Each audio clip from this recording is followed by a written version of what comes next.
What is boredom? Like, when did boredom first develop within the human race? Like, societally, or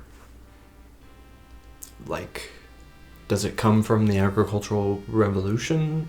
As in, like, or the industrial revolution, maybe? Like, when we got jobs? Because, I mean, no. Because people were bored in Greece. Philosophers existed. These guys had to have been kind of bored, just sitting there.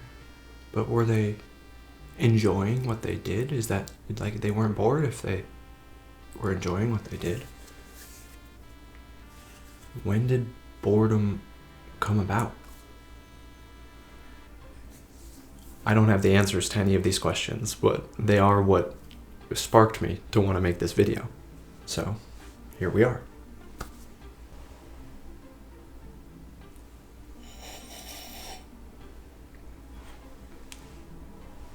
Cool, right?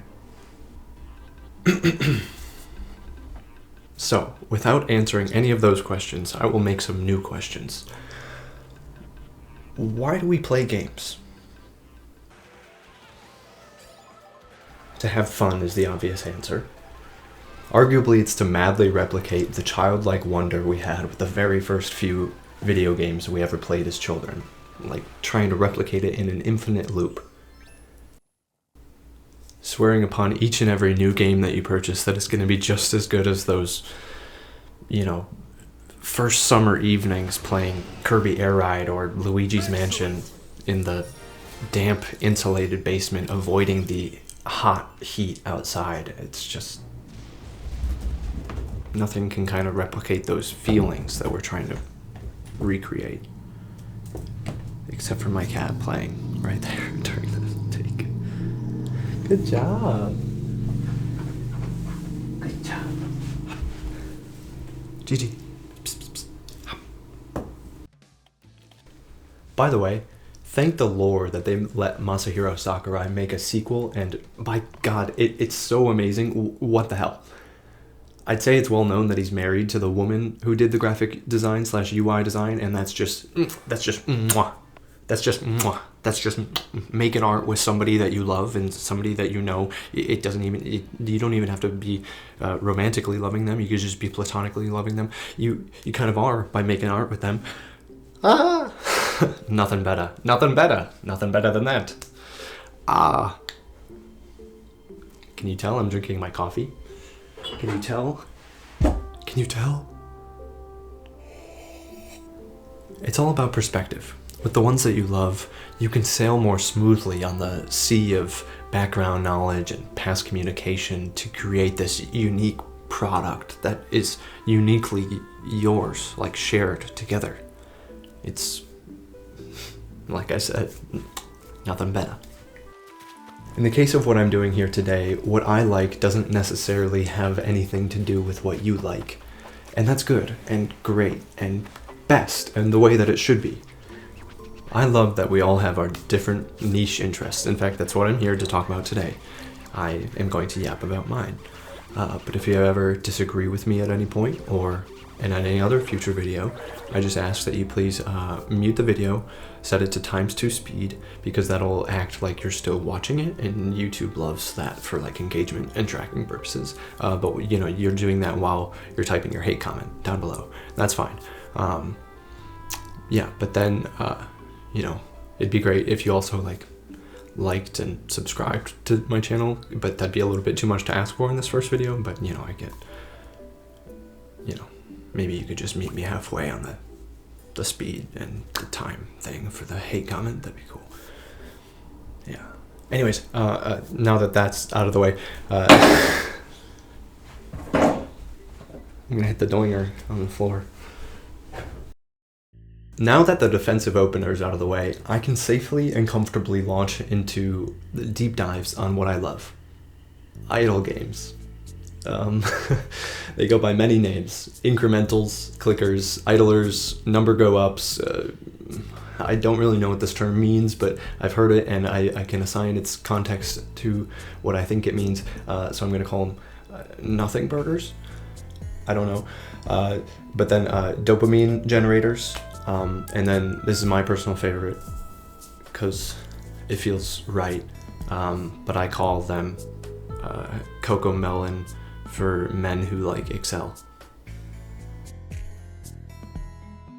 I could go on forever making names up like that because I like them and I can critique them and I can give some opinion on them, so I will.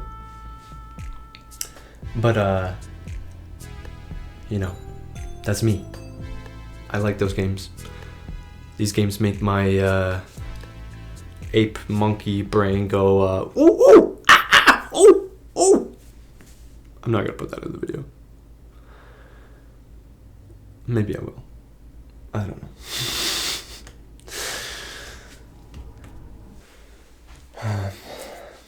Alright, I'm just gonna keep going with the script. I thought the monkey brain stuff was good. It was great. Just keep that in. Just you'll find a way to edit it, right? Make it look good, right? You can do that.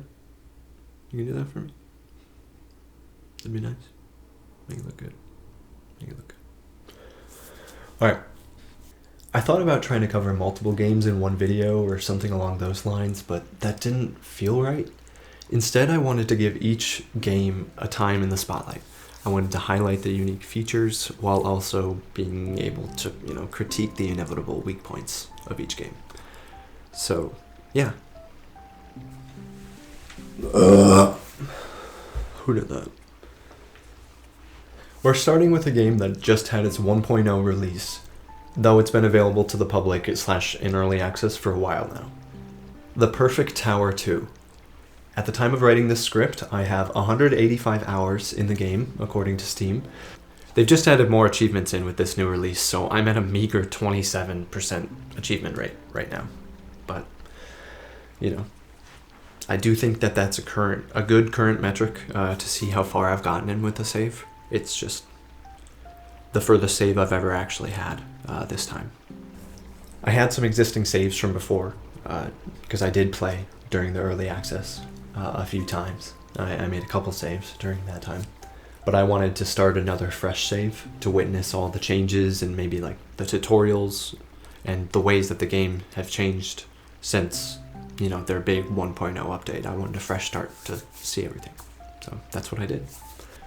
To be honest, I'm only about 27% of the way through the game, tied with the achievement number. And this is the furthest progress save that I've made yet, even with those previous saves. So it's possible that a lot of my 185 hours in the past saves as well were a lot of inefficient, idle hours. And that does bring me to a major point about this game. And one is that is reflected in some of these top Steam reviews that you see. The game is rather anti-idle in a lot of the sense that you are constantly doing something in this game. Unless you're watching the tower and tower training to get the basic currency, the white cubes, or hunt for modules, in that tower training, much of the content is locked behind tower buildings, and each tower building has their own mini game that functions completely differently than the other ones, and they hold their own separate goodies that provide stat buffs and resource generation buffs and all that good, idle, incremental, yum yum. And all that stuff is great. That is what we're here for, All the buildings in the town are really satisfying, although it does come into play in one of my critiques, but that, it's really minor. I do really enjoy what this game is putting on. I'm still ignoring some buildings entirely. Flat out, I've been in the power plant maybe 2-3 times tops. And that's just how the cookie crumbles with some of these games, especially if the content gets introduced so quickly. Perhaps it's a testament to the devs for developing a game that's so balanced with the conversion rates of all the different colored cube currencies, that each town building actually feels really important, that each town building does feel strong enough to merit your individual attention for any stretch of time. I mean, don't even get me started on how much time I've already spent in the factory on this run. It was my first specialization after all, in the 4th military tier. That is the route that I went, so it makes sense. I mean, that's the shit that we're here for. hey, it was easier than the first time they had me doing that. I'm progressing. You can see the sense of progression. The dopamine is firing. I love this. Well, I really wanted to have some sort of structure to this series, like a ranking system or something like that. Something I can use to rank every game and have some consistency across the episodes. I have to be impartial and fair in my scores, but still giving my personal opinions on where these games rank in my personal history of, quote, all the best games I've ever played, unquote.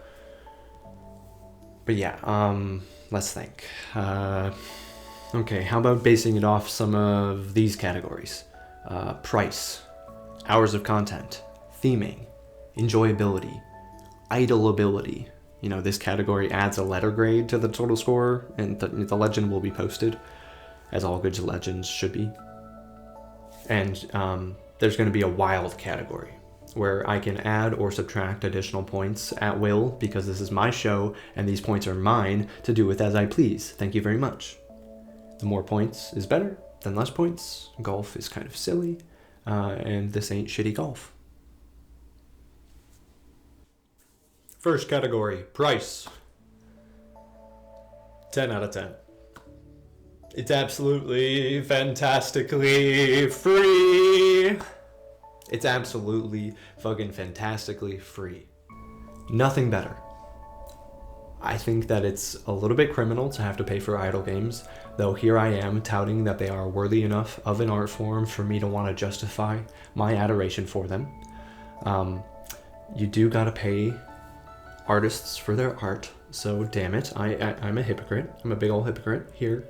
But, well, I have paid for some idle games. I'm just telling you that some of my favorite jaw-dropping, content-stuffed idle games, incremental games, whatever you want to call them, are free. No in-app purchases to speed things up or anything. Just free and out there for the love of the players. Devs like that make me feel loved more than family. I'm looking at you, Green Satellite. Hours of content. 9 out of 10. It really seems like there is a lot here, and despite my little minor critiques, it is really well paced. There is the overwhelming amount of content that you get in the beginning because the town buildings are acquired rather quickly, but they do all have their own tutorials that you can always reactivate. One building never quite hits the limit of frustrating or boring because you can always bop out over to another building to keep progressing over there. Lots of horizontal decisions being made by the player here in this game, at all times. Plenty of choice in the military upgrade tiers, like the prestige system that we have, but not too many, with the upgrades being offered in groups of 3, which grow in power with each series that you choose from. It's a pretty neat way to do the prestiges versus showing you the entire prestige tree or revealing it in a fog of war type thing. They just bundle the powers that you get in choices of 3, and you could choose them in order, but you have to grab those 3 and then grab a main power up, like the factory one that I mentioned earlier. Theming? 10 out of 10. Honestly, this category is just about ranking the vibes of the game. About graphics, in my opinion, just pick an art style and go for it. Look at this here. They wanted pixely cube aesthetics. They got it. Look at the workers. Look at the currencies. Look at the pixel art designs for all the laboratory experiments and the craftable items of the factory. It's cheesy. It's giving... Hold on, I gotta find this. It's reminding me of a tower defense game I used to play on this website, onemoreLevel.com. We would play this in the computer lab at school, and of course in our free time at home after school. This website posted a new Flash game every day of the week, which was part of its unique draw. I remember my 4th grade teacher, who was tasked with watching over all of 23 screens in his class during the computer lab time, almost all of us on this website while he's doing that. I remember this teacher would have to play the games of the day on his lunch break to see if we were allowed to play it during the lab time. Some of the games were bloody or, badly themed. It was only fair. Oh, here it is. It's just called Tower Defense. That's amazing. No advertisement needed in the title, no nothing, no description. It's just called Tower Defense. I love that. Oh yes, Flash doesn't work. I'm so sad it doesn't work. Or does it? I got a Flashpoint back for this. I really had to try to find this old Flash game, even though honestly it's not really that related to the topic of idle games. Although, maybe you could consider that this tower defense game was like my first intro to incremental games, in a sense, because, you know, you've got waves and waves of enemies coming, damage numbers going up and getting stronger and stronger. The bones are kind of there. Though it is a pretty active type of gameplay style. Okay, quick rating of this game. Tower Defense by Roman Sanin. Price. 10 out of 10, baby. It's free. Hours of content, 0.5 out of 10. You know, the things that we were impressed with in our youth. I will say that maybe I'm being a little bit unfair to the game with giving it such a low score, and maybe I need to give it like a 1.5 or a 2 due to the number of hours that I have spent playing this game in my lifetime. I gotta kind of give that credit. But it is what it is. Theming, 3 out of 10. Really kind of crappy graphics, early Flash game graphics at their peak, though not much flair. Enjoyability, 1 out of 10. By modern standards, not great. Like I said, I only played this for about 20 minutes before I was ripping my hair out. Idlability, A for active. You gotta pay full attention here. There's no idling here in this tower defense game.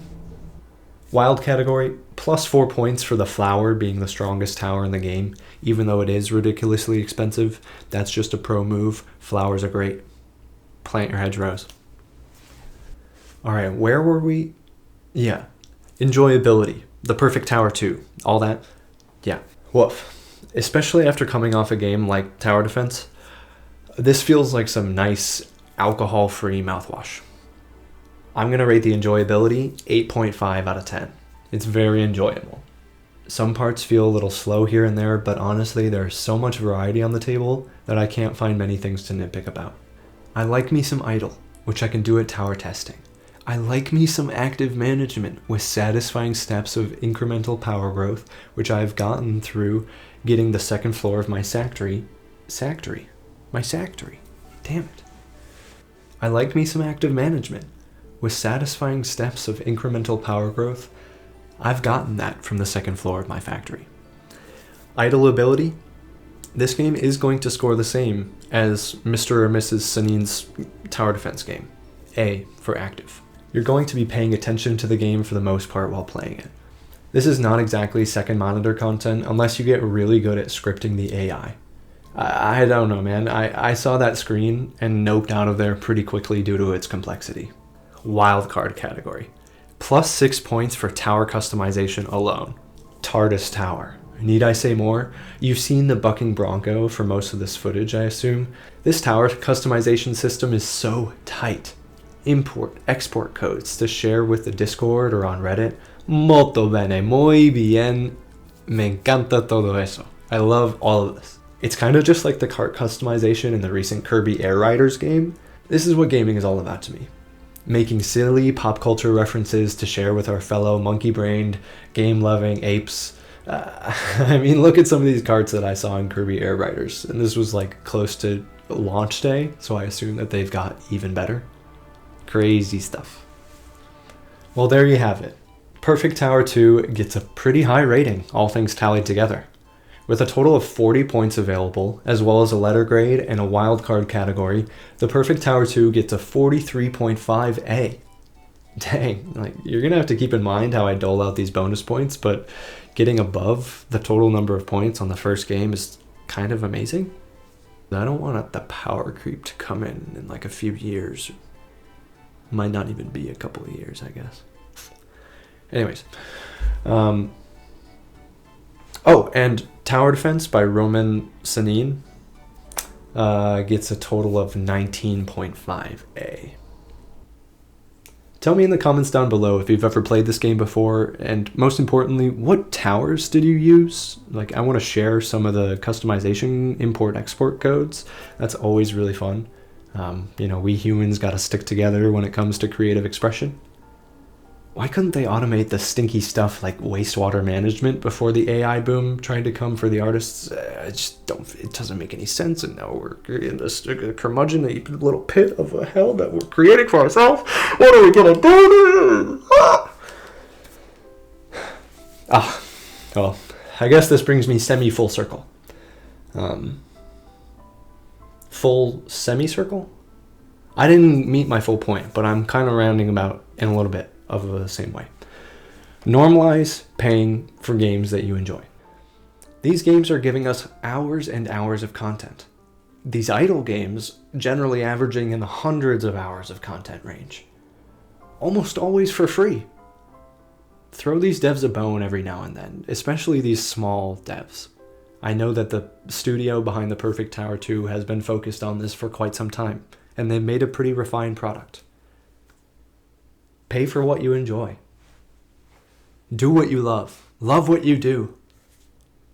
Don't be a shill. Free Palestine, fuck ICE, down with dictators. This has been Mr. Aniac. Thanks for watching. I'm done. I'm done.